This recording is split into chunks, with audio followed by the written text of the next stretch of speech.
Sejamos amparados, que esse estudo possa vir com muita alegria, com muito amor. Foi bastante estudado e dedicado a que possamos cada vez mais aprendermos juntos. E para começar, eu tenho um convidado especial para vocês. E esse convidado especial é um convidado muito querido nosso. Eu quero que vocês prestem muita atenção nessa melodia, na letra, no som, para tocar o coração de vocês, que a gente começa o estudo nesse momento dessa música que vai tocar aqui para nós, tá bom?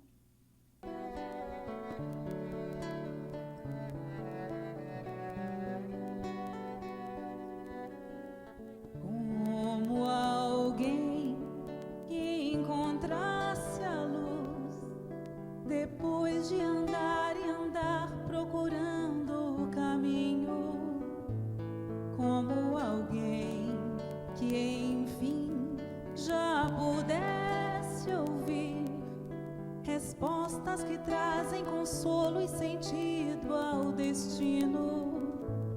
Eu encontrei tuas páginas e sequei minhas lágrimas, percebi que a dor da semente é o parto da vida.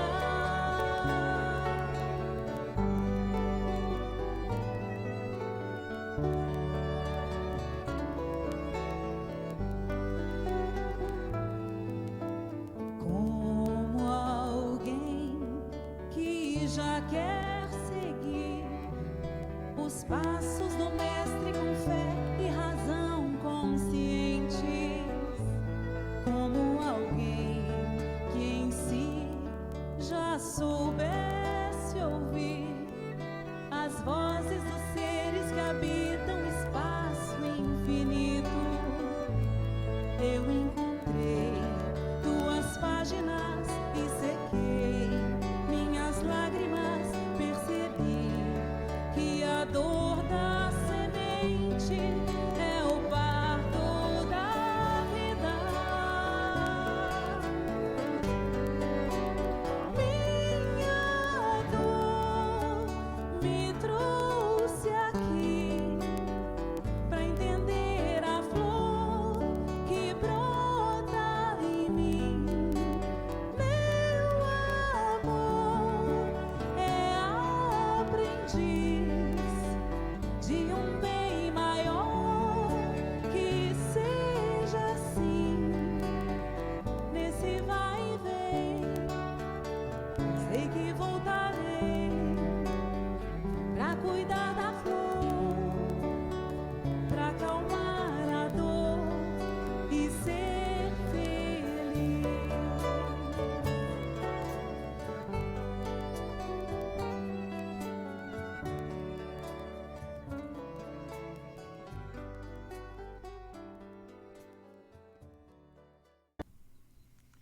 Então, todos nós somos aprendizes. Não importa por que chegamos aqui. Pela dor, pela dificuldade, pelas possibilidades de aprendizado. Mas nós chegamos para seguir com fé os mestres de Jesus. Desenvolver a consciência e buscar cada vez mais aprender. Porque somos aprendizes. Mas andar e andar, procurando o caminho, às vezes também é cansativo.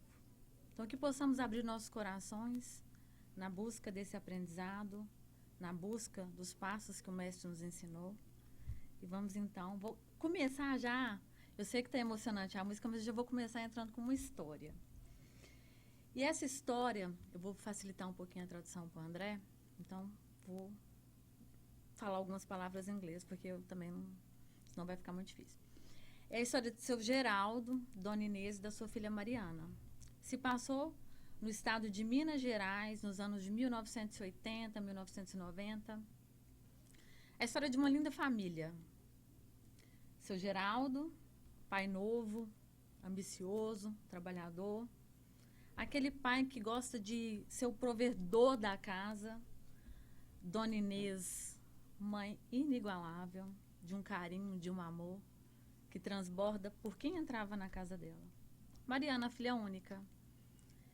Criança sapeca, menina esperta, inteligente, ali na faixa de seus 15 anos. E Mariana passou desde os primeiros anos da infância solicitando a presença do pai, que na ânsia de deixar herança para a filha, trabalhava e trabalhava, quase não parando em casa. Seu Geraldo, quem for mineira que vai lembrar, na época dos anos de 1980, pavimentação das estradas mineiras, as máquinas rodando, asfaltando ali, e as companhias crescendo muito. E ele ganhou muito dinheiro. E a filha cobrando, pai, eu não quero esse dinheiro todo, eu não quero todo esses bens materiais que o senhor traz para casa, mas eu quero você em casa. Era almoço de domingo, era aniversário, era Natal, nunca estava seu Geraldo em casa, sempre deixando a Inês e a Mariana sozinha.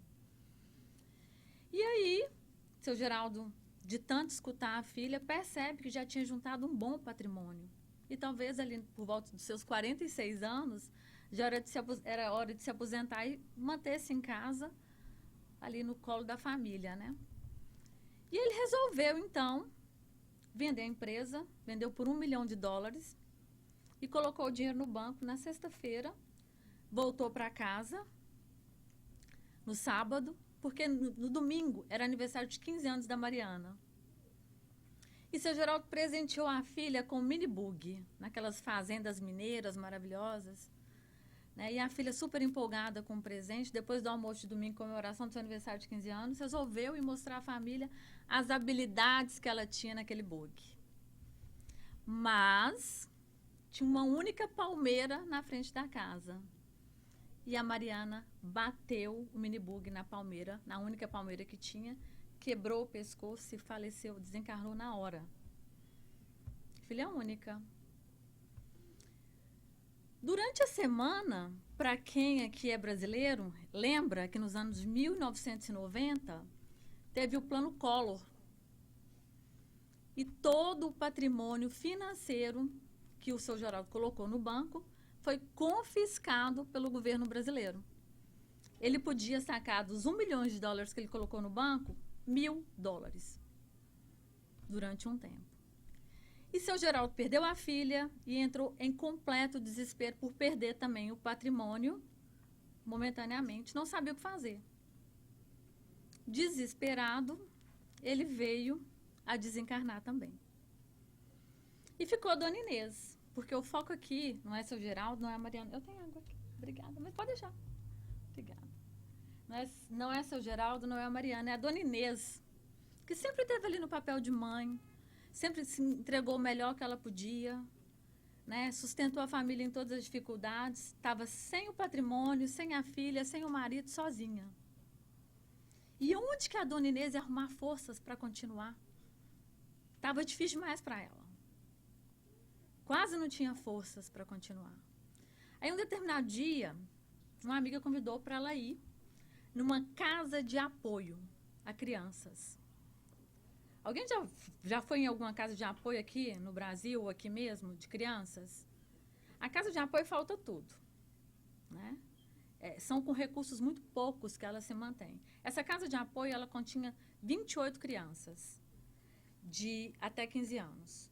Eram 8 de 7 a 15 e 20 menores de 7. E ela chegou nessa casa de apoio e perguntou para a coordenadora da casa, eram 4 trabalhadoras unicamente para cuidar de 28 crianças. E ela perguntou o que ela podia fazer. O que eu posso fazer para ajudar essa casa? Eu preciso arrumar um sentido para viver. E a coordenadora virou para ela e falou assim, ofereça colo.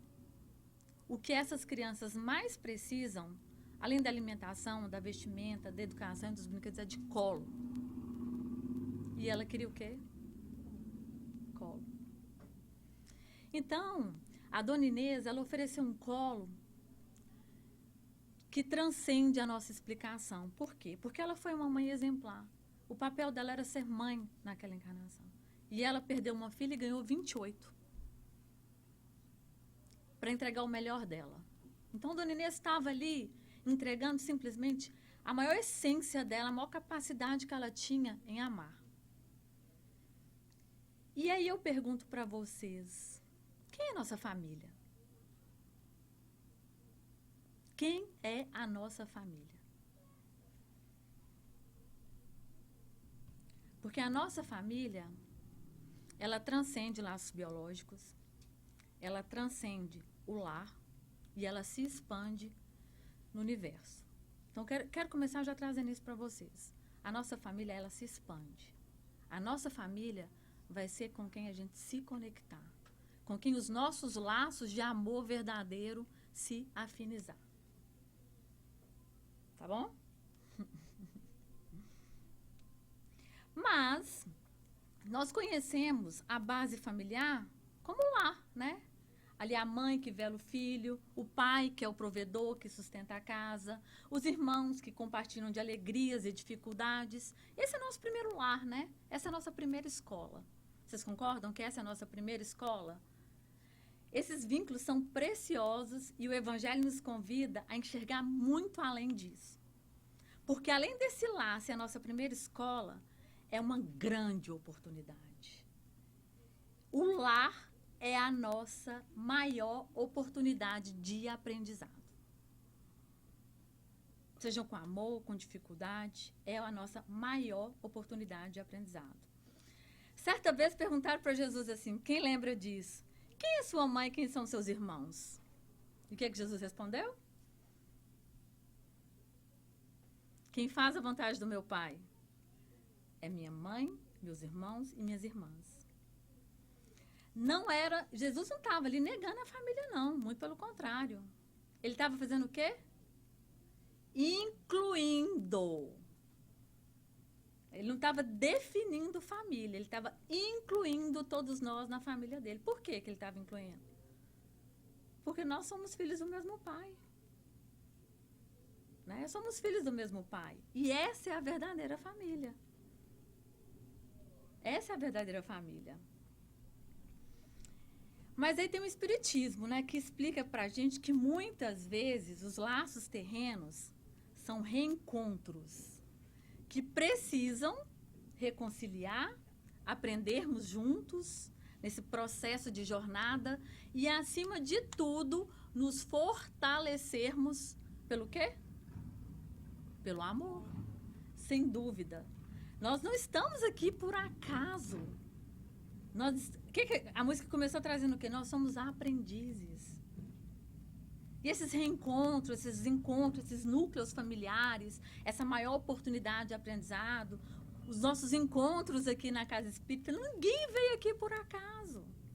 Por acaso, gente. Ele é planejado. O que nós chamamos de acaso tem um planejamento para ser. E é nesse sentido que nós entendemos a família universal. É quando a gente entende que nada é por acaso, que nem um de nós se reencontra, se encontra por acaso. Faz parte do projeto divino.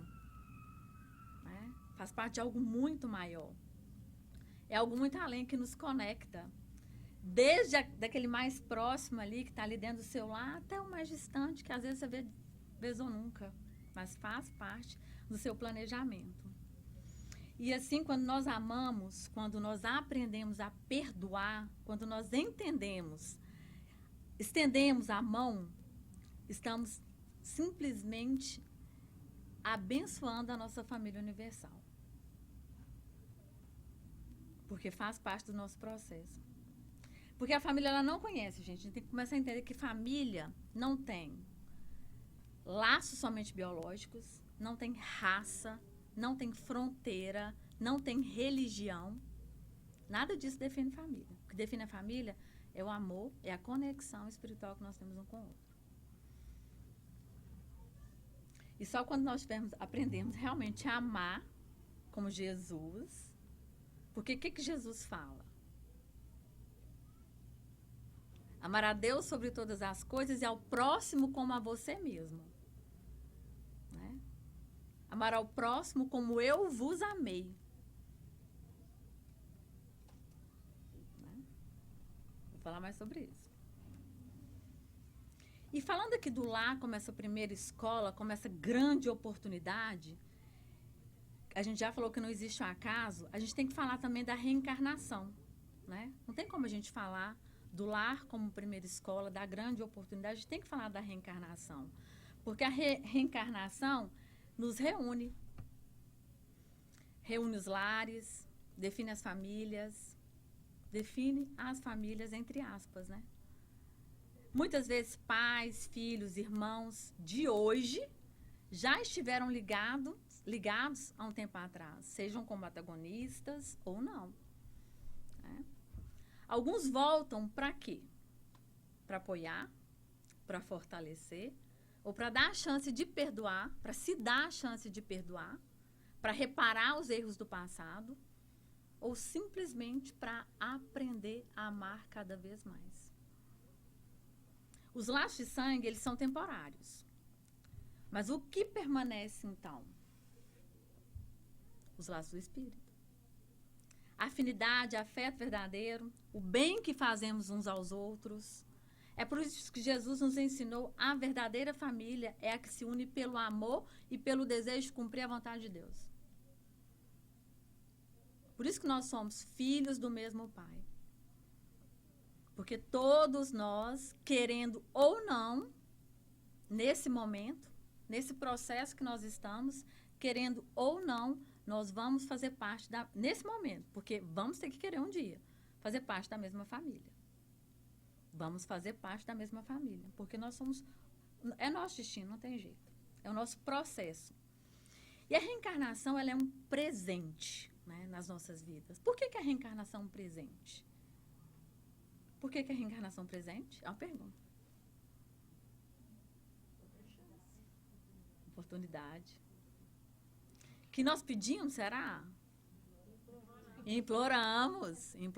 Nós imploramos por essa reencarnação. Por que nós imploramos por essa reencarnação? Porque quando a gente desencarna, a gente tem plena consciência. As ilusões passam e a gente depara com a verdadeira realidade. E é aí que a gente se enxerga tal como a gente é. E é nesse momento que nós percebemos o tempo que nós perdemos. É nesse momento que a gente percebe que o que demos muita importância se torna insignificante. É nesse momento que nós perguntamos, por que eu não amei mais? Por que eu não perdoei mais? Por quê? E aí vem a misericórdia divina e fala, calma, tenha calma. Cada um está no processo que pode, que consegue estar. E aí a gente vem, muitas vezes, né, como filhos, como pais, distribuindo essa família biológica aí, e com esse presente da reencarnação, para o nosso aprendizado, tendo o lar como a primeira escola, como a grande oportunidade, mas além disso, gente, a gente tem que entender um pouco mais a fundo. O processo de reencarnação, ele não é assim. Eu não chego lá em cima, ou lá embaixo, ou onde quer que eu chegue, de acordo com o meu aprimoramento moral, o meu estado evolutivo no momento. Eu não chego em nenhum lugar do plano espiritual se eu não tiver... O que eu colher, o que eu plantar, eu vou colher, desencarnado. Vou deparar com a realidade nua e crua de quem realmente eu sou e o que eu fiz, onde eu acertei, onde eu errei. Mas, acima de tudo, a gente tem que entender que quando a gente chega lá, que a gente tem essa nova oportunidade de reencarnar, não é assim, quando você está pronto para reencarnar, não é assim, eu decidi, eu vou pedir, eu vou reencarnar. Tem um planejamento minucioso. Vou tentar trazer para vocês o que é esse planejamento reencarnatório minucioso. André Luiz nos fala lá no livro Nosso Lar, Missionários da Luz, capítulo 13. Ali tem o instrutor Alexandre, né? É o instrutor espiritual do André, e ele fala sobre os bastidores da reencarnação. O foco aqui que a gente vai trazer é o caso Segismundo. Alguém já leu, lembra? Já lembram, né? Espírito que voltará à Terra para reparar os erros do passado e reencontrar os afetos e laços familiares.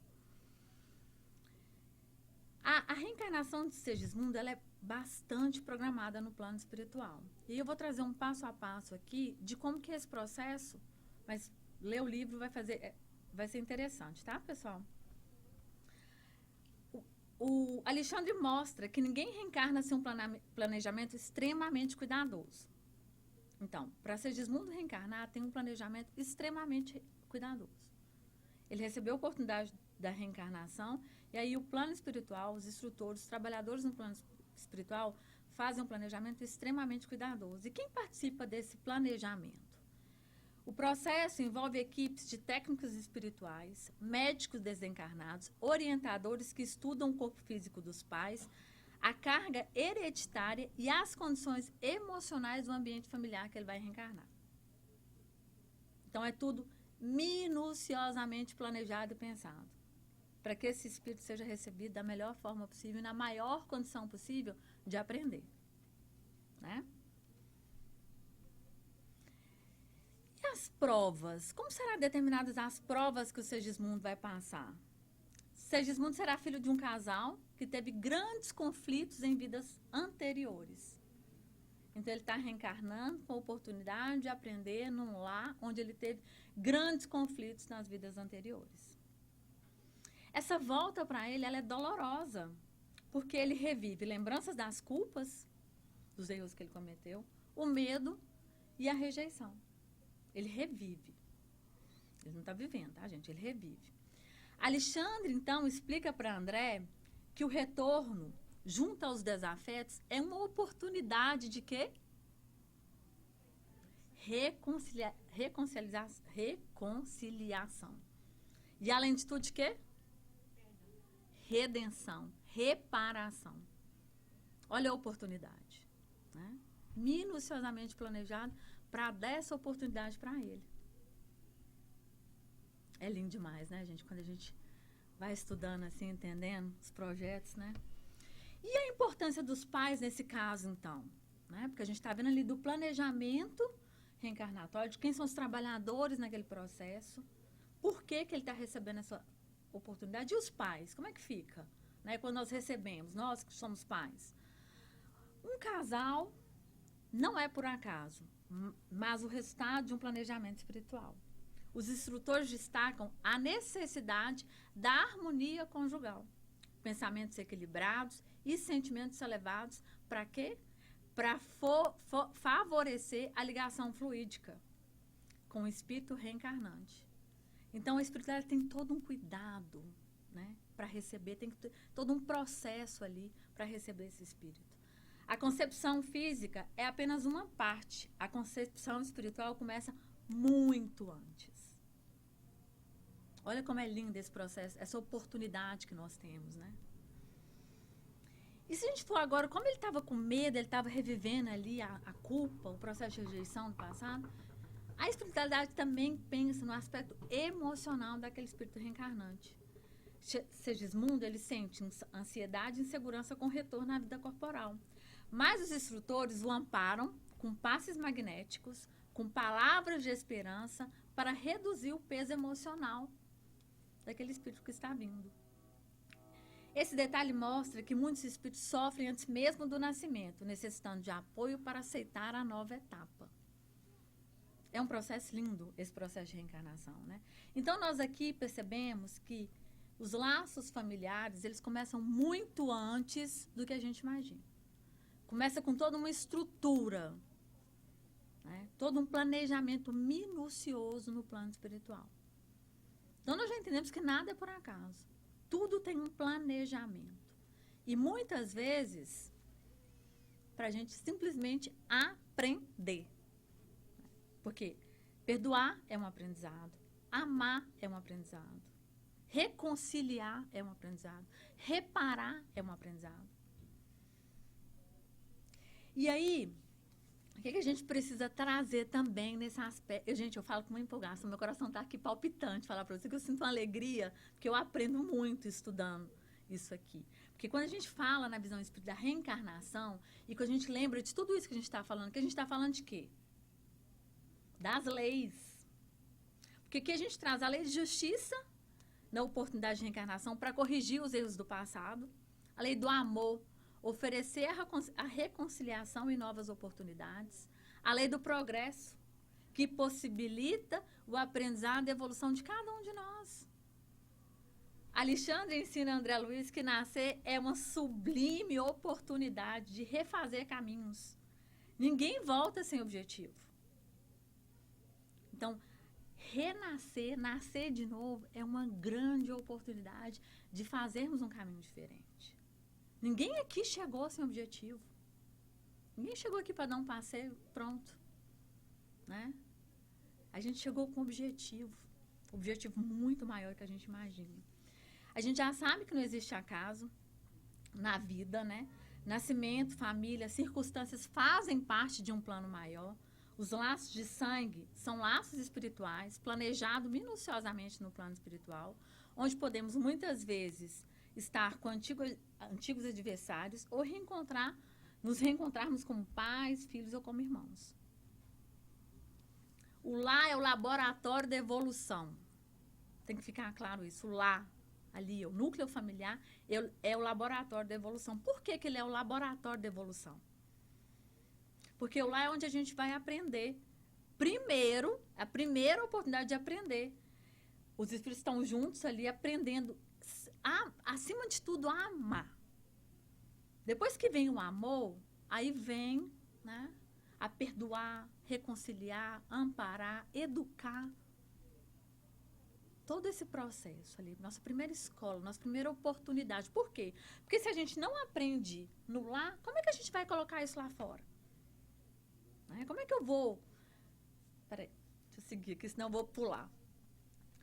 Essa preparação espiritual dentro do lar, ela é de extrema importância, porque é assim que nós vamos aprender a levar para o nosso exterior, fora do lar, esses aprendizados. Como é que eu vou perdoar o meu colega de trabalho por uma ofensa se eu não consigo perdoar o meu próximo mais próximo? Como é que eu vou amparar algum amigo na casa espírita se eu não consigo amparar meu filho dentro de casa? Se eu não tenho a vontade, o aprendizado de amparar meu filho dentro de casa? Como é que eu vou tratar bem um cliente se eu não trato bem meu marido? Trazendo para o dia a dia, vocês estão entendendo que não tem como? Tudo é um exercício. Tudo é um exercício. Eu tenho o lar como a minha possibilidade de exercitar para que eu seja lá fora. Mas eu primeiro tenho que ser dentro de casa, não tem jeito. Porque se eu não consigo ser dentro de casa, eu não vou conseguir ser lá fora. E aqui a gente vai falar mais um pouquinho de encarnação, trazendo exemplo de Jesus aqui, desse processo de reencarnação. Jesus está lá em Mateus, no capítulo 17, no versículo 10. Quando Jesus fala de Elias como sendo João Batista, ele revela a lei da reencarnação, onde os espíritos voltam à Terra com a missão de completar o que não conseguiram em vidas passadas. O amor é o fator que permite que esses reencontros sejam de cura, perdão e transformação. Então, nossa primeira lição é aprender a amar. Amar muito. Amar nossos próximos, amar a nós mesmos, amar os nossos próximos mais próximos, amar nosso núcleo familiar, para que a gente estenda esse amor à nossa família universal. Olha como que a misericórdia divina, ela é tão generosa com a gente, né? Ela é muito generosa, porque ela te dá ali pequenos passos para você seguir o caminho. Ela não te pede muito, não te exige nada. Ela te dá uma oportunidade de exercitar ali, ó. E aí a gente vai lá para a questão 132 do Livro dos Espíritos. Qual é o objetivo da encarnação dos espíritos? Ninguém lembra, né? Deus impõe como fim levá-los à perfeição. Para uns, expiação, para outros, missão. A vida corporal é uma prova que eles devem suportar, ao mesmo tempo, meio de aperfeiçoamento. A reencarnação tem também outro fim, que é o de pôr o espírito em condições de suportar a parte que lhe toca na obra da criação. Então, nessa pergunta, tem 3 pontos que eu quero tocar aqui. Primeiro, a reencarnação, ela pode ser para a gente suportar as provas que a gente precisa, porque, né? Às vezes a gente precisa passar por essas provas para o nosso processo evolutivo. Ou ela pode ser uma forma de aperfeiçoamento, mas ela tem como fim o nosso aprendizado na criação. Que aprendizado nós precisamos ter para a criação? Nosso planeta não vai evoluir se não tivermos todos nós na mesma sintonia. Nenhum planeta vai evoluir se todos não estiverem na mesma sintonia. Essa é a parte que nos cabe na criação divina. É irmos exercitando para que possamos irmos crescendo no nosso processo evolutivo, para que o nosso planeta também cresça junto. Não tem como. Ele não vai crescer se eu for sozinha, se a Temis for sozinha, se o Denis for sozinho. Precisa ir todo mundo.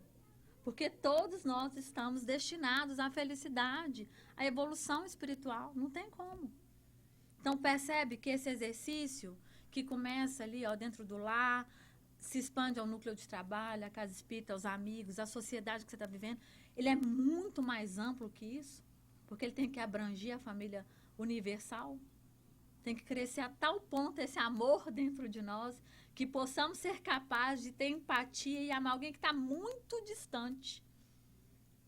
Sem limitações, porque o amor de Jesus, ele é inclusivo. Né? E aí Emmanuel traz essa citação linda para nós. Não há laços que se quebrem, a não ser que os próprios espíritos se proponham a isso. O amor é o fio condutor que liga todos os seres de Deus, num grande processo de união e transformação. Então, o amor, ele é um grande fio condutor que liga todos nós, num grande processo de união e de transformação, para que possamos crescer juntos. E aí nós temos oportunidade, sim. Se a gente for pensar bem, a gente tem muita oportunidade, porque a casa espírita é uma oportunidade. A forma como a oportunidade que a gente tem dentro lá, a gente tem a oportunidade todos os dias de fazer esse exercício para chegar nessa transformação e a união de todos nós através do amor. A família universal, que é essa família que nós precisamos estar preparados para fazer a parte que nos cabe, para chegarmos a essa família universal, para que possamos já estar prontos para amar a todos sem distinção, nos revela que não estamos sós. Nenhum de nós está só. Nem mesmo quando acreditamos caminhar em silêncio. Então, quando a gente pensa que está ali sozinho, nós não estamos sozinhos. Por quê? Quando você acha que está muito difícil, que você não quer contato com o seu próximo mais próximo, você não quer contato com sua família, você não quer contato com seu vizinho. Não, está difícil, eu vou caminhar sozinho. Você está sozinho? Porque a misericórdia de Deus é perfeita demais, né? Mesmo quando você não vê, você está sendo amparado pelos nossos anjos guardiões, pelos nossos protetores. Então, a gente nunca vai estar sozinho. Mesmo que a gente ache ou acredite nisso. Porque tem uma imensa rede espiritual que nos conecta. Nós aqui. Né? Invisível, muitas vezes aos nossos olhos, mas palpável ao nosso coração. Muitas vezes eu não vejo, mas eu sinto o amparo que a gente recebe o tempo todo. Cada encontro, cada relação, cada afeto ou desafio vivido juntos ao outro não é fruto do acaso. É oportunidade de crescimento, de cura, reconciliação e, acima de tudo, de amor.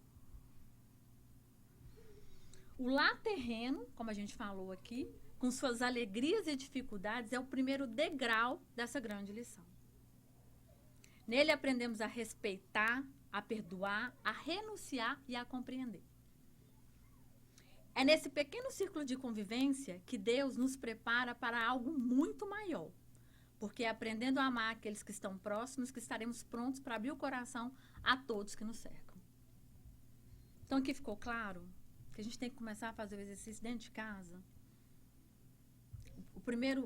A primeira manifestação de afeto, de perdão, de reconciliação, tem que ser ali, ó. que a gente aprendendo ali, a gente vai conseguir expandir isso para muito além. Mas a vida, ela não se limita às paredes do lar. Quando olhamos para além do nosso núcleo familiar, percebemos que a humanidade inteira também é nossa família. Então, a gente tem que ter essa consciência. Jesus já falou, quem são minhas irmãs, quem são meus irmãos, quem é minha mãe. Somos uma grande família. E temos responsabilidades como família. Porque o bem do outro tem que ser meu bem também. A gente tem que parar de querer dar esperando algo em troca. Às vezes eu já estou pronta para dar, mas meu irmão não está e está tudo bem. Por quê? Porque o exemplo arrasta. Né? Se eu mostro para ele a minha capacidade de amar, uma hora ele vai perceber. Foi assim que Jesus fez com a gente. Todos nós que estamos aqui, foi esse o grande ensinamento do Mestre. Jesus não ofereceu nada para nós esperando algo em troca. Ele ofereceu. O que nós vamos fazer com o que ele ofereceu cabe a cada um de nós. E assim é o que devemos fazer com o outro. Nós temos que oferecer o nosso melhor. Porque o que o outro vai fazer com o que nós oferecemos, cabe a cada um deles. Agora, se a gente ficar ali, pautando, não, mas não pode porque não vai receber bem. Eu costumo falar, eu não gosto de abraço. Mas experimentem me abraçar todo dia para vocês verem se eu não vou acostumar, se eu não vou aprender a gostar. Porque é um exercício. Né? Você não gosta de abraço? Mas você tá com a cabeça.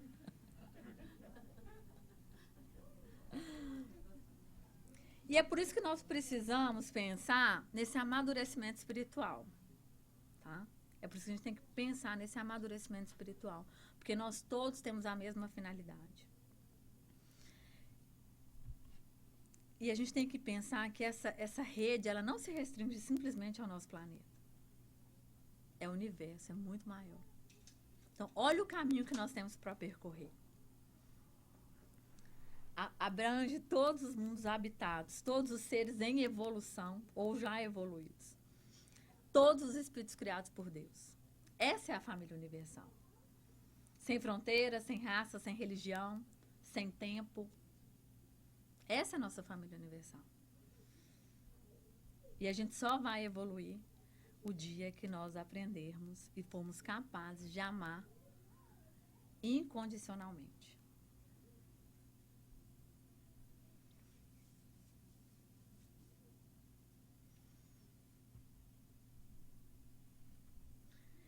Jesus nos ensina que todos nós, independente dos limites da biologia, em sua visão, todos os seres humanos são irmãos, pois todos têm a mesma origem divina. Todos somos filhos do mesmo Pai, indistintamente. E aí tem a parábola do bom pastor, né? Jesus fala da sua relação com todos, descrevendo como o bom pastor, que conhece as suas ovelhas e se preocupa com todas elas. O amor de Jesus, ele é inclusive universal. É essa mesma visão que devemos adotar quando pensamos em família. Por quê? Porque quando Jesus inclui aqui, se a gente for pensar nessa inclusão, nesse amor tão generoso, Jesus veio e viveu 30 anos. Exemplificou arduamente 3 anos ali exemplificando para nós, né? Mas Jesus chegou e pegou na mão de cada um de nós e falou assim, vamos aqui, que é esse o caminho. Ele não fez isso. Ele fez o quê? Ele ensinou, deixou o exemplo. E qual que é o maior exemplo que a gente tem que pegar? Antes de fazer com o outro, pensa o que Jesus faria. Antes de desejar o outro, pensa o que Jesus desejaria. Porque ele é um mestre que veio trazer essa lição tão maravilhosa para o nosso aprendizado. Ele não precisou segurar na nossa mão e falar, vem cá, anda comigo, que esse é o caminho. Não. Ele foi lá e está aí até hoje. Olha o quão grandioso foi o exemplo dele. Porque está aí, nós estamos tentando ainda seguir os exemplos de Jesus. Mas aí, eu pergunto a vocês, e se a gente começar a exemplificar hoje? Se cada um de nós aqui estiver disposto a começar a deixar um exemplo, para que daqui a 2000 anos também tem futuros espíritos reencarnando aí, seguindo um exemplinho do que nós deixamos. Porque nós também temos que seguir o caminho de Jesus. Então, o que que nos cabe? Com a consciência despertada, o que que nos cabe? Vamos lá, gente, eu quero uma resposta. O que que nos cabe? Exemplificar também. Que possamos também começar a plantar exemplos. Porque uma hora alguém vai colher os nossos exemplos. Eu não preciso pensar em obras grandiosas, não. Mas se eu ensino alguém a gostar de um abraço, eu já estou plantando alguma coisinha. Se eu ensino dentro da minha casa que a relação de harmonia, ela é necessária, se eu exemplifico isso quando meu marido fala mais alto comigo, ou quando meu filho não me compreende, se eu exercitar dentro de casa, eu já estou começando a plantar para os filhos dos meus filhos e os filhos dele. É um exercício, não tem como, não dá para dar saltos, pular etapas. Tanto é que não dá, que Jesus veio e deixou bem explicadinho, ó, esse é o caminho. A verdade é a vida. E nós estamos predestinados a seguir esse caminho. Né?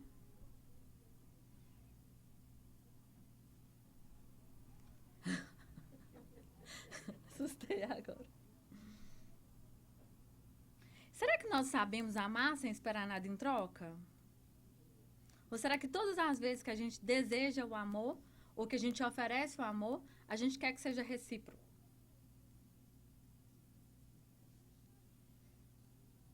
Vamos pensar no amor de uma mãe. Amor de um amigo ali, ó, aquele amigo fiel, aquele amigo verdadeiro. Ou na bondade de alguém que ajuda outra pessoa, que ajuda um desconhecido. E são exemplos para a gente ir refletindo durante a semana.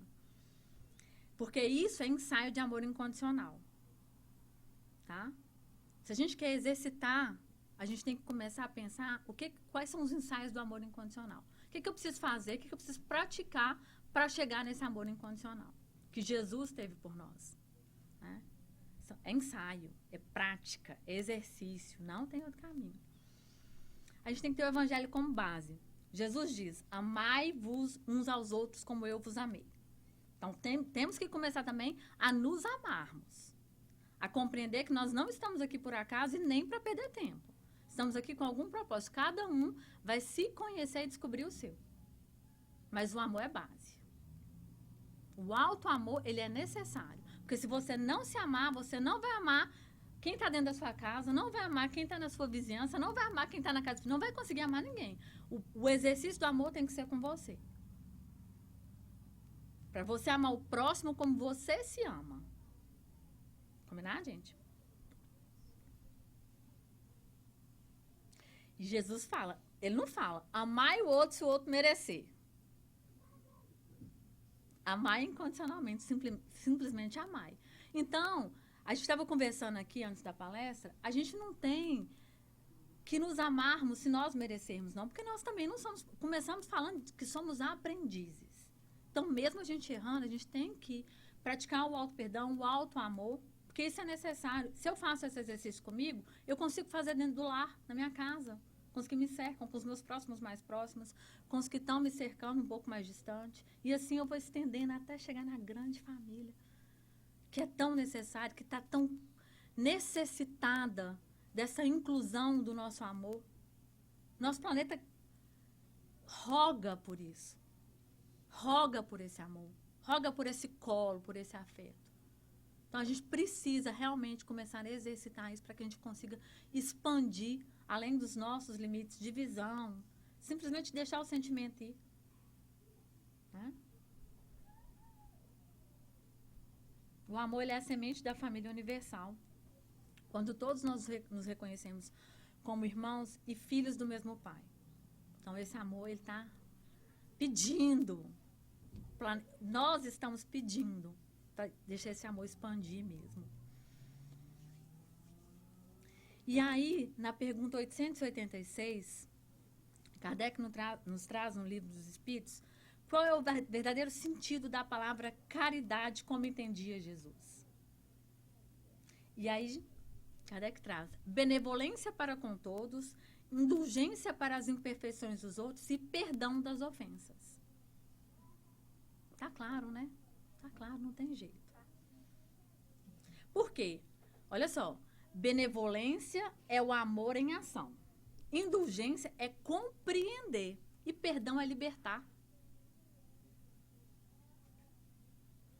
Fica mais fácil assim, né? Quando eu entendo que a benevolência é meu amor em prática, que a indulgência é quando eu consigo compreender, e o perdão é quando eu me liberto, eu liberto o outro. Né? Essa é uma tríade da prática do amor incondicional. Eu gosto de trazer regrinhas assim pra gente, e eu memorizo mais também. Começa no lar, quando aprendemos a amar como pais, como filhos ou como irmãos. Depois se amplia para amigos, vizinhos, sociedade. Com o Espiritismo, nós entendemos que nossa verdadeira família é espiritual, formada por espíritos, por todos os espíritos criados por Deus. Então, ó, começou ali no lar, depois se amplia para o círculo que nos cerca e entendemos que a família é a família espiritual, é a família universal. Assim, a fraternidade universal é o nosso destino evolutivo. Cedo ou tarde, todos nós teremos que ir. Cedo ou tarde, não tem jeito. E se a gente trazer esses desafios numa prática ali diária, né? Vamos trazer esses desafios para a prática diária ali. Amar quem nos ama é fácil. O desafio é amar os diferentes, os que nos ofendem, os que pensam diferente da gente. Claro, né? Cada encontro difícil que a gente tiver é uma oportunidade de provar incondicionalmente. E aí a gente tem, vou sugerir aqui algumas práticas. Ouvir com paciência, dentro do lar, ouvir com paciência, perdoar sem guardar mágoas e ajudar sem esperar retorno. Né? Porque aí, gente, a gente tem a parábola do filho pródigo. Quando o pai recebe o filho de volta, ele questiona? Não. Ele pergunta por onde ele andou, o que ele fez com o dinheiro? Não. Ele simplesmente faz o quê? Recebe de braços abertos. E é assim que Jesus faz com a gente o tempo todo. É assim que somos recebidos por Jesus o tempo todo. Ele não questiona. Por isso que a gente fala, quando a gente acha que está sozinho, a gente tem que entender que nunca estamos. Que o amor divino, que eles já estão prontos, os espíritos no plano espiritual já estão prontos para nos amarem incondicionalmente, alguns, né? Alguns ainda estão em processo de aprendizado, assim como a gente. Outros ainda estão em situações mais difíceis, que a gente tem que exercitar o amor por eles. Mas percebe como é tudo muito perfeito? Né? E no Evangelho, no capítulo 11, traz: quando amamos, não fazemos isso apenas pelos seres que estão próximos, mas por todos os seres. Ele nasce da compreensão de que todos nós somos parte de uma grande família divina, cuja as diferenças são apenas etapas do nosso processo de evolução.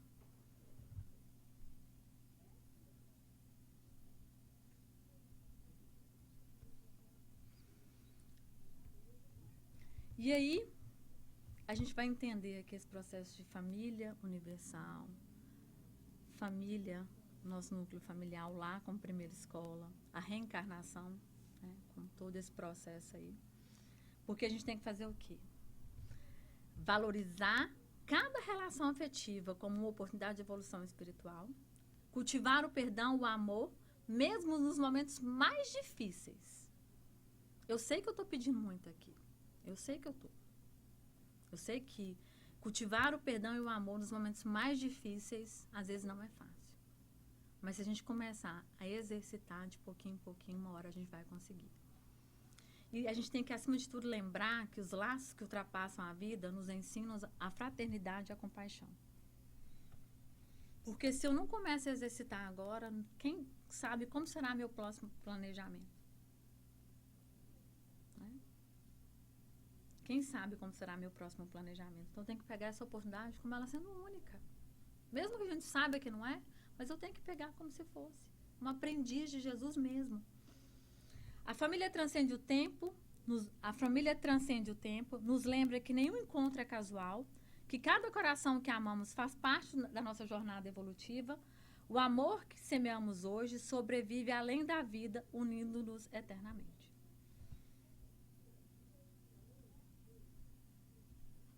E aí, eu vou trazer aqui rapidinho, que a gente já está ali quase estourando tempo, a história de, agora em nosso lar, Elise, a mãe de André, quem a maioria de vocês, alguns de vocês já conhecem, né? E a Elísia, um espírito já num processo evolutivo um pouco acima, né? Ela está no coluna espiritual acima de nosso lar, ou seja, ela não residia em nosso lar, ela estava no coluna acima. Então, para ela ver o André Luiz, ela tinha que, digamos assim, descer até nosso lar. E Elísia tem um encontro formidável com o André, no qual ela fala para ele pergunta pelo pai, e ela fala que ele ainda está em dificuldades. E André, o pai de André está em dificuldades, acompanhado de duas mulheres que foram suas amantes em tempos passados. E Elísia explica para André que ela vai descer à terra, vai reencarnar de novo, para receber o pai e as duas mulheres como filha. Isso é o amor incondicional. Porque ela quer trazer todos aqueles que fizeram parte da sua vida em tempos passados, seja da forma que for, ela quer que evolua também. Então, ela se predispõe, ela fala que ninguém pode subir, simplesmente, né, vou subir, mas ela pode descer e trazê-los juntos. Olha que movimento, né? Ela já está aqui, não, espiritualmente falando, agora eu vou lá trabalhar pelos meus irmãos. Porque o que foi marido, que foi as duas amantes do marido, ela vem, se predispõe a reencarnar de novo e receber como filhos. Para, assim, orientar na nova jornada. Num laço de amor universal, unificando ali realmente uma família, trazendo todo mundo para o processo evolutivo de aprendizado. E aí, eu vou pedir... Não, primeiro eu vou trazer essa mensagem para vocês. Depois eu vou pedir o André para colocar uma música em forma de agradecimento. Que possamos sair daqui hoje, lembrando que nenhum encontro familiar é por acaso. Cada abraço, cada desafio, cada reencontro é parte de um projeto maior, cuidadosamente tecido pela sabedoria divina. A reencarnação é a prova de que Deus nunca desiste de nós. Sempre nos concede novas oportunidades de aprender, de perdoar e recomeçar. Se hoje os laços da vida nos pedem paciência, diálogo ou reconciliação, que saibamos responder com amor. Confiemos na providência que transforma dores em bênçãos e dificuldades em degraus de ascensão. Sigamos com fé e coragem, certos de que a família é o santuário onde a alma se renova e onde a vida nos convida a amar cada vez mais. Porque em cada renascimento, Deus nos prova que o amor é mais forte que o passado. Na escola da vida, a reencarnação é a carta de esperança que o Pai nos entrega para recomeçarmos. Confiemos, todo reencontro é convite divino para transformar a dor em amor. Vou pedir o André agora para colocar uma música, a gente vai fechar o olho de novo, vai concentrar e agradecer, porque essa música é quando a gente estiver assim, se sentindo nessas dificuldades, a gente pensar nela que vai trazer um afago, um acalento para o coração. E a gente vai conseguir aprender cada vez mais.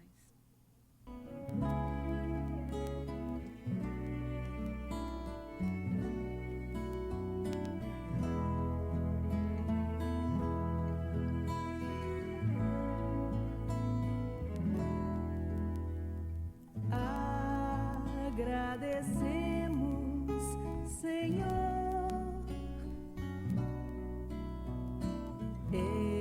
estes momentos de paz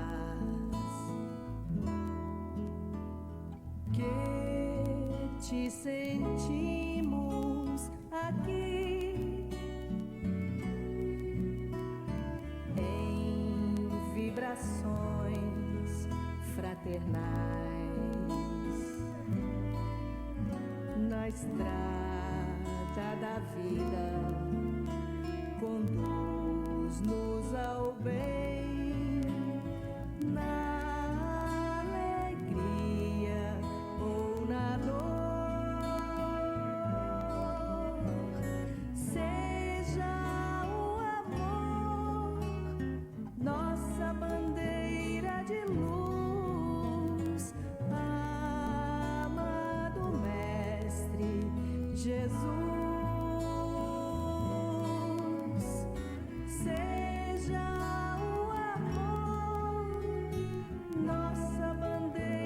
de luz, amado Mestre Jesus.